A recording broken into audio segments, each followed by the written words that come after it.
है वो आप जानते ही होंगे कि उसके लिए आपको 3 सब्जेक्ट निर्धारित हैं। वो कौन कौन से हैं आप उसको ध्यान से देखिए। पहला है फिजिक्स, दूसरा आपका है केमिस्ट्री और तीसरा है बायोलॉजी। ये आपके 3 सेक्शन हैं। तीनों सेक्शन में आपको ये भी देखना है कि ये 2 भागों में डिवाइड होता है, सेक्शन ए और सेक्शन बी। एक होगा सेक्शन ए और दूसरा होता है सेक्शन बी, ठीक है। एज सेम केमिस्ट्री में भी आपका 2 भागों में डिवाइड होता है, एक होता है सेक्शन ए और एक होता है सेक्शन बी, सेक्शन बी। और बायो में आपका पहले 2 भागों में डिवाइड होता है, उसके बाद फिर कई हिस्सों में डिवाइड होता है। जैसे मोस्टली एक आपका हो गया जूलॉजी और एक हो गया आपका बॉटनी, एक हो गया बॉटनी। पुनः इसको 2 हिस्सों में डिवाइड किया जाता है, एक होता है सेक्शन ए और दूसरा होता है सेक्शन बी। ऐसे बॉटनी में भी आपका डिवाइड हो जाता है 2 हिस्सों में, एक होता है सेक्शन ए और दूसरा होता है सेक्शन बी। ये 2 हिस्सों में डिवाइड हो गया। अब हमें ये देखना है कि टोटल हमारे मार्क्स कितने होते हैं और क्वेश्चन कितने आपके रहेंगे। टोटल आपके 200 क्वेश्चन रहेंगे और पर क्वेश्चन जो मार्किंग की जाती है वो 4 नंबर की। कितने? 4 नंबर, मतलब टोटल आपको 720 मार्क्स के क्वेश्चन करने हैं। अब आपको यहाँ पर एक बात और देखनी है कि ये जो सेक्शन डिवाइड हुए हैं, अब हम इनमें मार्किंग कर लें कि कितने क्वेश्चन होते हैं। सबसे पहले आपको ये देखना है कि जो सेक्शन ये होता है, सबका सेक्शन एक कंपलसरी क्वेश्चन है, आपको उसमें कुछ छोड़ना नहीं है, टोटल क्वेश्चन करने, चाहे वो सेक्शन ए का फिजिक्स का पोर्शन हो और चाहे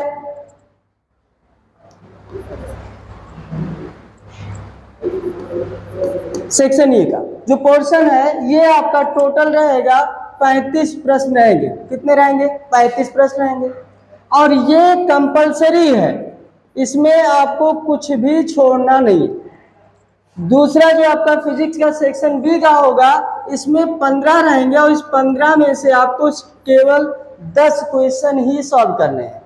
मतलब ये कि 35 में से आपको 35 टोटल, अगर आपको क्वालिफाई करना है नीट एग्जाम के लिए, तो आपको ये जो सेक्शन ये होगा, चाहे वो फिजिक्स का हो, केमिस्ट्री का हो या फिर बायो का हो, सबका आपको कंफर्म करना है। और जो सेक्शन भी होता है उसको 15 क्वेश्चन में से आपको सिर्फ सॉल्व करने कितने? 10। तो कुल मिलाकर के 35 और 10 45, टोटल आपको प्रश्न कितने सॉल्व करने हैं? 45 सॉल्व करने हैं। उसके बाद ऐसे में आप आ जाइए केमिस्ट्री में। केमिस्ट्री में भी सेक्शन 2 भागों में बटा है, सेक्शन ए और सेक्शन बी। ऐसे यहाँ पर भी आपके 35 क्वेश्चन है और ये 35 क्वेश्चन भी आपके लिए कंपलसरी है, आप इसमें छोड़ नहीं सकते। उसके अलावा सेक्शन ए में, सेक्शन जो बी आपका है केमिस्ट्री का, यहाँ पर भी आपके कितने मिलेंगे प्रश्न? 15। यहाँ पर भी आप 5 छोड़ सकते हैं, परंतु आपको 10 से कम आप सॉल्व नहीं कर सकते। अर्थात यहाँ पर भी आपको टोटल कितने प्रश्न करने हैं? वो करने हैं 35 और फिर ये 10 45। उसके बाद अब आप बायो पोर्शन पे आ जाइए। बायो जो हमारा पोर्शन है, यहाँ पर भी बायो में जो जूलॉजी का पहले हम लोग देख लें, जो हमारा प्राणी विज्ञान है, सेक्शन ए में जो क्वेश्चन करने हैं, यहाँ पर भी आपको 35 कंपलसरी हैं, जो करने ही करने हैं आपको, आप इसको छोड़ नहीं सकते।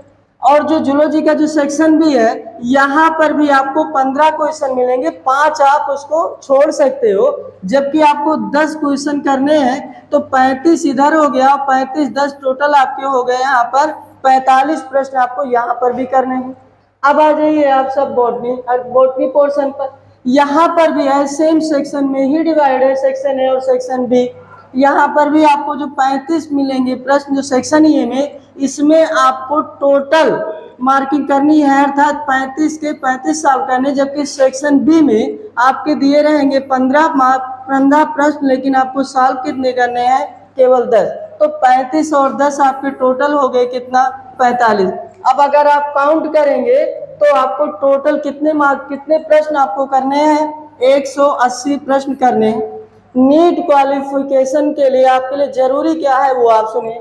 ये जो 45 है, 45 में से आपको नियर अबाउट 38 प्लस आपके सही होने चाहिए। 38 प्लस अगर आपके सही प्रश्न है तो आप मान के चलिए फिजिक्स जिसका बेहतर हो गया और केमिस्ट्री बेहतर हो गई तो फिर आपका समझ लीजिए